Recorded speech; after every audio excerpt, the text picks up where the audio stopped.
All right. The weapons Ukraine uses against Russia. It's been well over from the Caspian Report. Let's hear what he is a going to month since the start of the war in Ukraine. Against all odds, Ukrainians have held firm. Admittedly, Russian forces have gained territory, but at tremendous cost. No less than 7 senior Russian generals have been killed in action, and up to 40,000 Russian troops have either been killed, wounded, taken prisoner, or are missing in action. Meanwhile, on a hardware level, Russia has lost at least 16 aircraft, 35 helicopters, 289 tanks, and more than 1,000 other vehicles have been destroyed, disabled. I love this fucking dummy that said Russian accent. He's Azeri. Okay, he's from Azerbaijan. He's not Russian. Fucking weirdo. Or captured. The number of losses Turkish, is not likely much Russian. higher, but these are visual confirmations that serve as an accurate baseline. Ukraine has sustained losses in its own right, but not nearly as much as Russia. Terrain, morale, and logistics make up Ukraine's strategy, but much of its success is also owed to the tactical weapons employed by Ukrainian units. They make all the difference on the ground and in the air. So, let's talk about the game-changing tactics and weapons Ukraine uses to create a near-perfect handshake between tactics and strategy. Azerbaycan'daki göre Azeri dersen kızarlar. He's Turkic. Today's video is sponsored by Masterworks. There is a lot ongoing in the world. Parallel punishment is what the experts call it when inflation and global crisis strike at the same time. Traditional portfolios heavy on stocks and bonds could be on the chopping block. Even JP Morgan says that alternative assets and investment strategies are essential. Right away, when most people hear that, they think of oil, gold, real estate, etc. But the big boys like Citi, Bank of America, and Deloitte, they all look at alternatives like fine art. Hi Hasan, I'm sorry to inform you Forces that have I come a just long way carelessly since prompted your mom. 2014 when Russian troops took over Crimea without a fight. Ukraine took that defeat to heart and steadily overhauled its military command structure. Instead of the Soviet top-down hierarchy, junior officers were given new rules of engagement and encouraged. I mean, there's a little bit more to it than that, you know? A fuckload of training, 8 years of fucking urban warfare, cycling troops in and out of the Donbass region, dripped out the fucking wazoo by American and, NATO weapons. Encouraged to take autonomous decisions in the field. The new doctrine worked, and it's the reason why Donbass separatists never managed to push up to the entire provincial boundaries of Donetsk and Luhansk. By contrast, the Russian armed forces are characterized by a top-down hierarchy, still adhering to the Soviet way of decision-making. But Russia hasn't exactly stood still either. Its most significant military overhaul since the 1990s comes in combined arms warfare. The primary Russian fighting unit is Changing your military from command and control to mission command is revolutionary and radical in military the science. Battalion Tactical Group. These are combined arms units designed to be quick and adaptable while hauling heavy firepower. Each battalion tactical group has 10 tanks, 33 infantry vehicles, 18 self-propelled artillery pieces, 6 multiple rocket launchers, 12 mobile surface-to-air vehicles, and flexible formations of support units. The format of the Battalion Tactical Group allows it to switch from rapid assault to support operations to long-range attacks. The inherent weakness, however, is its lack of manpower. Each group has roughly 200 infantrymen, which is not nearly enough to protect the flanks of such a large group. But when facing NATO armies, that wouldn't be necessarily a problem, since both sides would engage one another in conventional ways. And that's how the Russian combined arms units were trained to fight, facing off similarly deployed NATO combined arms units. Russia has an estimated 170 of these battalion tactical groups, of which 100 have been deployed in Ukraine. The initial plan was to move the Russian units towards road junctions, separate the Ukrainian forces from the urban areas, and then force the cities into... Do you think the world should have responded harsher to 2014 Crimea annexation? What? How? What do you mean? Do you think what's going on right now is good? What could they have done in 2014 when they literally... No, I do want to understand. Like, what do you think could have happened? Like a no-fly zone? Just nuclear holocaust? The things that America and the UK is avoiding actively currently?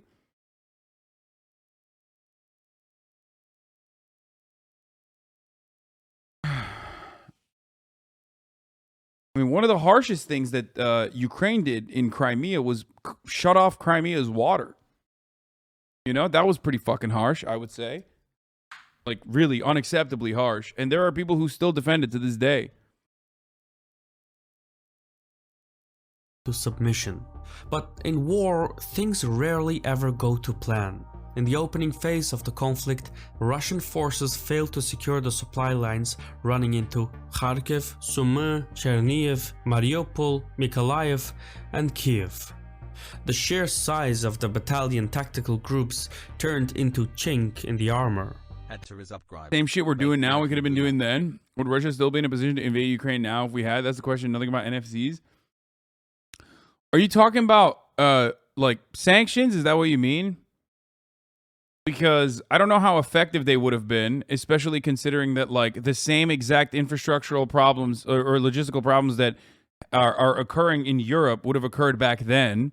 And not only that, but also, what, you're going to give weapons to Ukraine more back then? Who's going to use them? The Ukrainian standing army at that time was nothing. Like, it was... I mean, there was one, but they would have gotten fucking absolutely rolled over and destroyed. And it takes time to give the Ukrainian... It takes time to give Ukrainians not only weapons, but then also literally...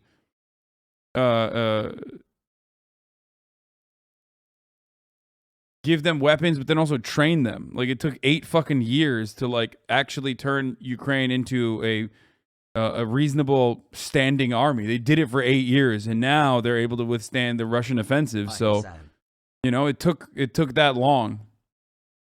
That doesn't happen overnight.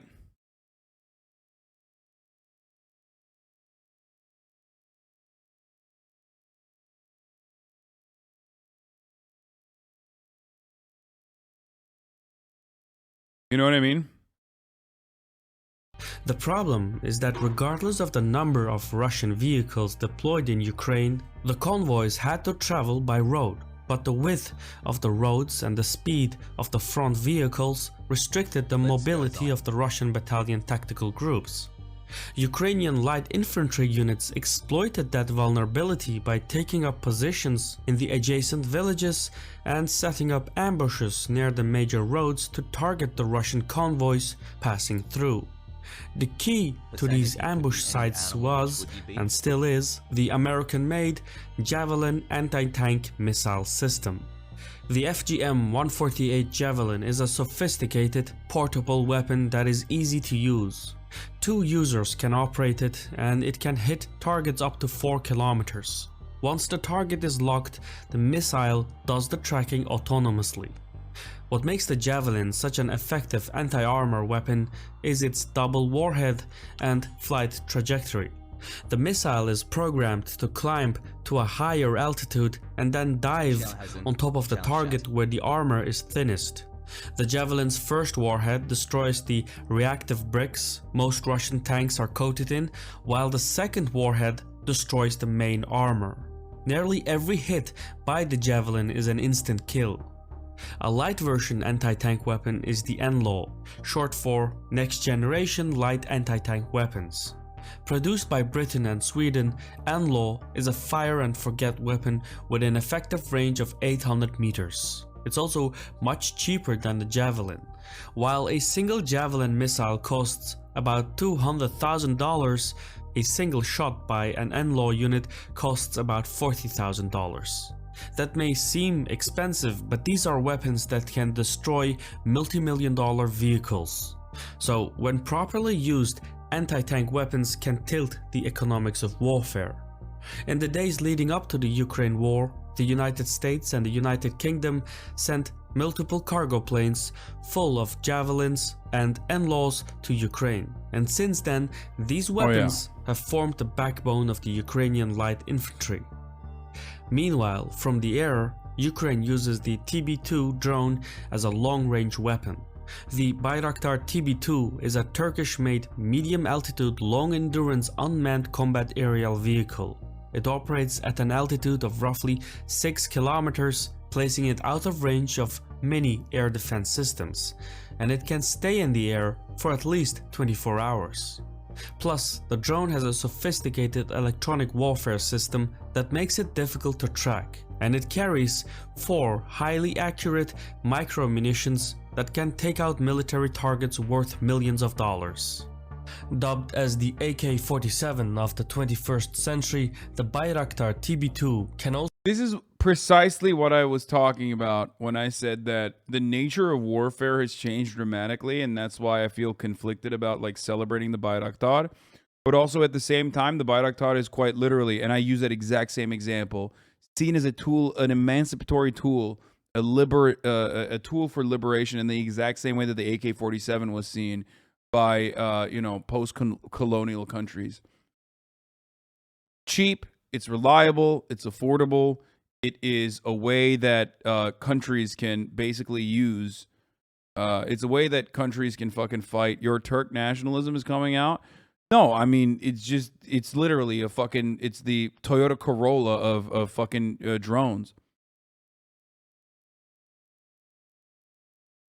Like, we have to reconsider our approach to warfare now, where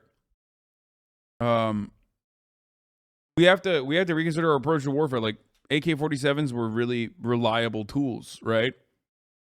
That's what you used. It was like the Toyota Hilux, exactly. Hiluxes and AK-47s is how you were able to fucking, push back against nationalist or imperialist forces. Whereas now, an AK-47 is not enough. War has changed. You need air superiority. And the only way to maintain air superiority is basically by getting a cheap and effective drone like this. Also be equipped with rapid mapping pods, which can map thousands of square kilometers of terrain at ultra-high resolution. The imagery intelligence can then be relayed to So is the Javelin fire and forget launcher. Russian TV has showed launched javelins as spoils of war, as if they got something else than useless tubes, although with sophisticated vision enhancer kit for viewing enemies in bad conditions.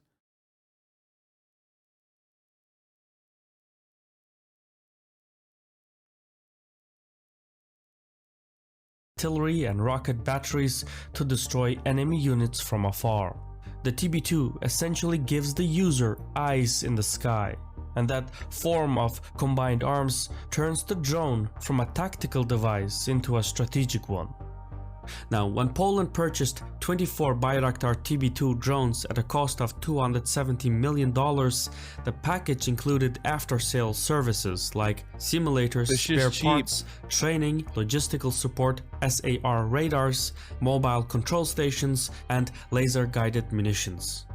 This means that a fully armed Bayraktar TB2 costs a little over $11 million, while an unarmed drone is estimated to cost roughly $5 million. The Bayraktar TB2 may not take first place regarding combat performance, but its low cost and high quality after-sales services makes it one of the premier combat drones in the world. Before the war, Ukraine had purchased over a dozen of Bayraktar TB2s from Turkey. It also signed an agreement to jointly manufacture dozens more on Ukrainian soil. Yep. Still later, in early March 2022, the Ukrainian Defense Ministry stated that it had procured an unspecified number of TB2 drones and that they were ready to enter combat. On the battlefield, Ukrainian forces have used Bayraktar TB2 drones to destroy high-value enemy assets. The low price of the drone makes high-risk, high-reward tactics more feasible since the TB2 can be deployed with little consequence. The final game-changing weapon employed by Ukraine is the Stinger anti-aircraft missile. Developed by the United States, the FIM-92 Stinger is an air defense system on a budget. It's Boys, I'm sure that, you know, when Ukraine needs liberating and democratizing, okay, you know, 20 years down the line, these weapons won't come back to bite the American forces in the ass when they're trying to maintain air superiority, okay? You know what I'm talking about? These guys, they got them weapons. Just saying.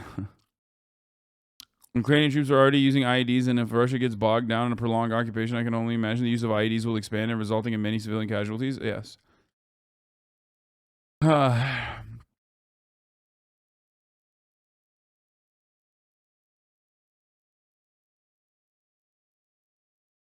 just don't, like, I don't know how people don't think that this is not going to end up in other people's hands. You know what I mean? Like this shit. I mean, it has and it will, but... man-portable, easy to use, and gives soldiers on the ground the ability to contest the airspace above. The Stinger fires an infrared homing surface-to-air missile that, once fired, tracks to its target autonomously. The missile can reach an altitude of 3.5 kilometers and a horizontal distance of 4 and 8 kilometers. Now, that's not... I mean, this was very effective in, you know, purging the Russian occupation in Afghanistan. Very effective. So, remember that. Not much to go on, but when employed in large quantities and spread over a large area, it is enough to deny air superiority, at least partially. Thus far, Ukraine has received hundreds of Stinger missiles from a host of NATO member states. They've been effective against low-flying aircraft and attack helicopters. Russian aircraft are currently experiencing a shortage of precision-guided munitions and thus need to fly low sorties to deliver unguided rockets to their targets. But by doing so, the Russian aircraft come within Stinger range. As of this writing, Russia has lost 16 aircraft and 35 helicopters. Part of this is undoubtedly the work of Stinger missiles. By the way, these numbers come from the Oryx blog, which uses open source. It's amazing you think America hasn't developed strategies to combat this in the 20 years they've been dropping them to freedom-wanting countries. Yeah, that's true. I mean, or maybe it is a part of America's strategy to just do that and then be like, oops, I guess there's more destabilization. Which only means what we can do is, I don't know, sell more weapons to the other good nations, you know, the European nations that are a part of NATO, therefore, you know, beefing up their security, which is exactly what they're saying currently, by the way. They're literally not even hiding it. They're like excited. They're salivating, okay? The defense industry's dick is so fucking hard right now. To assume that we don't think that much ahead is silly as fuck because the American military runs a protection racket. Okay? And when there's not enough enemies at the gates, you gotta fucking make new ones. Images to complete its listing. You'll find the link in the description box if you want to explore it on your own. Now, the problem of the Stinger, as is the case with the Javelin, is that when procured in large numbers, disarmament becomes difficult. Not all units will be accounted for when things eventually settle down in Ukraine. Okay, buddy, our special forces are more than capable of crashing our own shitty Blackhawks. We don't need Stingers. That's true. Why are you sarcastic when talking about Europe being good nations? Because there's no good or bad nations, dummy. That's like... And Europe is far from a good nation or a bad nation. Christ, dude. Homie, like, comes in here, listens to me fucking shit on America, and then completely forgets, like, his own personal history of his own personal country. Except for Moldova, the only good nation. Some Stingers will regrettably fall into the wrong hands. And these are weapons with far-reaching geopolitical consequences. Imagine. Listen, bro, we know what anti-aircraft missile systems in the hands of like the wrong people have done. After all, according to at least the Russian government, people in LPR and DPR were able to purchase some anti-air weapon systems. And remember what happened when they fucking aimed it at the wrong thing. You know, passenger planes that get dropped. It does happen. You know, sometimes you just get an anti-aircraft missile system and then you fucking aim it at a passenger flight. So, yeah, big oopsie there, but happens. A Stinger being used to shoot down commercial aircraft during takeoff or landing. That is an ominous notion, but one that needs to be addressed. Taken together, it's clear that numbers aren't everything in armed conflicts. Ukraine is proof that smaller militaries are not necessarily doomed when facing a military powerhouse. Javelins, Stingers, and Bayraktars are game-changing weapons that equalize the playing field. They also cause geopolitical rifts whenever they're supplied to controversial places. For instance, when the Stinger was deployed to the Afghan Mujahideen to shoot down Soviet helicopters, it helped tip the balance of power. Now, decades later, that same weapon is once more denying aerial superiority to Russian forces. Javelins. There was a period in which, I guess. Thanks for the stream's hassle. I mean, there's some other people that use it too against, or the same people that used it against, other countries too. But Stingers and Bayraktars are the types of weapon each country needs to have in its inventory, especially smaller countries. From an economic lens, these are affordable weapons that more than make up for their cost by destroying multi-million-dollar assets. That return of investment is redefining the way nations think of warfare. After all, who would want to be the prey in a world full of hunters? I've been your host Shirvan from CaspianReport. that was incredible. Anyway, we got some other comedian Chris Rock speaking out against the after the Oscars incident. Okay, that was a good video by the Caspian Report, by the way. For those of you who were wondering who had made that video,